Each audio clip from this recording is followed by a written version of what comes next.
आज का टॉपिक हमारा है वर्क ऑफ आइस, यानी कि इस टॉपिक में हम लोग आइस का क्या वर्क है, वो क्या क्या काम अपना कर सकता है, वो क्या फंक्शन परफॉर्म करता है, इसके बारे में हम लोग आज बात करेंगे।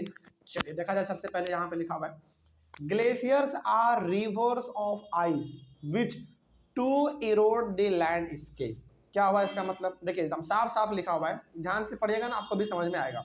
लिखा हुआ है glaciers are rivers of ice, मतलब कि जैसे हम लोग देखते हैं ना नदी, नदी का मतलब क्या, पानी भरा हुआ होगा। उसी प्रकार से हम लोग कहते हैं ग्लेशियर, ग्लेशियर का मतलब होता है बर्फ का नदी, मतलब बर्फ का नदी। वहां पे पानी नहीं है बल्कि बर्फ है, मतलब कि एकदम पूरा जमा हुआ है पानी, वो क्या बन गया है, वो बर्फ बन गया है। तो बर्फ वाले पानी को हम लोग क्या कहेंगे, ग्लेशियर कहेंगे। सिंपल सा बात है। जैसे हम लोग बोलते हैं रिवर, तो रिवर जैसे बोलते हैं हमारे दिमाग में क्या आता है, अच्छा पानी बहता हुआ एक नदी होगा। उसी प्रकार से जब हम लोग ग्लेशियर बोलेंगे तो ग्लेशियर का मतलब यहाँ पे ये है कि बहुत दूर तक क्या फैला हुआ रहेगा, बर्फ फैला हुआ रहेगा, ठीक है ना। तो उसको हम लोग कह सकते हैं बर्फ का नदी, सिंपल सा बात है ना।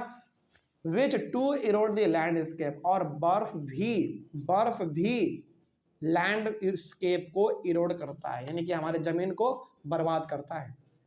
मतलब कि ये हो गया कि हमारा जो बर्फ है वो यदि हमारे ज़मीन पे फैला हुआ है, जमा हुआ है पूरी तरीके से, तो वो भी हमारे ज़मीन के लिए खराब है।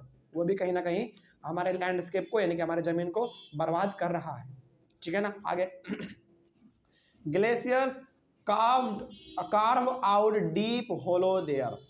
The ice melts, they get filled up with water and become beautiful lakes in the mountains. अब कई बार क्या होता है ना, जब ग्लेशियर में, यानी कि जब बहुत दूर दूर तक बर्फ फैला हुआ हो, तो वहाँ पे जब धूप निकलती है, यानी कि जब वहाँ का टेम्परेचर बढ़ने लगता है, तो वही बर्फ पिघल के क्या बन जाता है, वाटर बन जाता है ना। और वाटर बनने के बाद वो बिल्कुल लेक के तरह, यानी कि एकदम झरने के तरह ऊपर से पहाड़ से नीचे की ओर गिरता है, जो कि बहुत सुंदर लगता है देखने में, है ना। कभी आप जम्मू कश्मीर साइड तरफ जाएंगे तो आपको ये चीज़ देखने को मिल जाएगा। तो यहाँ पे क्या कहा जा रहा है, यहाँ पे कहा यह जा रहा है कि ग्लेशियर जो है ना, बेसिकली हमारा क्या है, वो जगह होता है जो कि पूरी तरीके से बर्फ से ढका हुआ रहता है। और वहाँ का जब टेम्परेचर हाई होने लगता है, जब टेम्परेचर वहाँ का बढ़ने लगता है, तो वही बर्फ पिघल के पानी के रूप में बहता है और वो ऊपर से पहाड़ से नीचे झरने की तरफ गिरता है, एकदम झरने की तरफ, जो कि बहुत सुंदर लगता है देखने में। अब ये ग्लेशियल मॉर्निस क्या है, इसके बारे में देख लीजिए।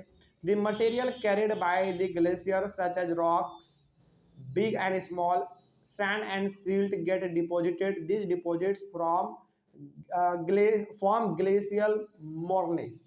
अब इसका मतलब क्या हुआ, देखिए हमने आपको ये बताया कि जब हमारा नदी हो चाहे हमारा समुद्र हो, जब वो बहता है ना, तो अपने आगे पीछे वो लगातार अपना धूल मिट्टी बालू ये सब लेके चलता रहता है, जिसको हम लोग इरोजन कहते हैं। उसी प्रकार से जब हमारा ये बड़े बड़े देखिए यहाँ पे साफ लिखा हुआ था कि जब हमारे बड़े बड़े ग्लेशियर होते हैं, यानी कि जो बहुत दूर तक बर्फ फैला हुआ रहता है, वो सब जब पिघल के पानी की तरह झरने से नीचे बहते हैं ना, तो वो भी अपने साथ कुछ ना कुछ लेके बहते हैं। जैसे पत्तल का छोटा छोटा टुकड़ा, जैसे बड़े बड़े पहाड़ के ऊपर आपको धूल मिट्टी मिलेगा क्या, नहीं मिलेगा। फिर क्या मिलेगा आपको वहाँ पे मिलेगा आपको बड़े बड़े पत्थर के टुकड़े, ये सब है ना। तो जब झरने भी बहते हैं तो वो भी अपने साथ छोटे छोटे पत्थर के टुकड़े लेके नीचे गिरते रहते हैं झरने से, ठीक है ना। तो उसको हम लोग क्या कहेंगे, उसी को हम लोग कहेंगे ग्लेशियल मॉर्निस। बात समझ में आ गया। ग्लेशियल मॉर्निस किसको कहेंगे, एक बार फटाक से बताइए।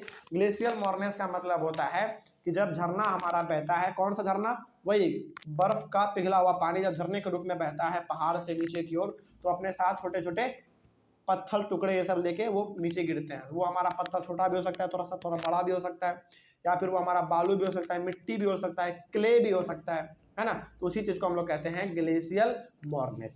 बस इतना ही चीज़ है इसमें, कोई डाउट इसमें। तो ये हो गया हमारा वर्क आइस का। उसके बाद हमारा एक लास्ट टॉपिक बचता है इस क्लास का और इस चैप्टर का, वो है हमारा वर्क ऑफ विंड, यानी कि हवा का बारे में। हवा के बारे में पढ़ेंगे हम लोग अपने अगले वाले क्लास में। Thank you very much.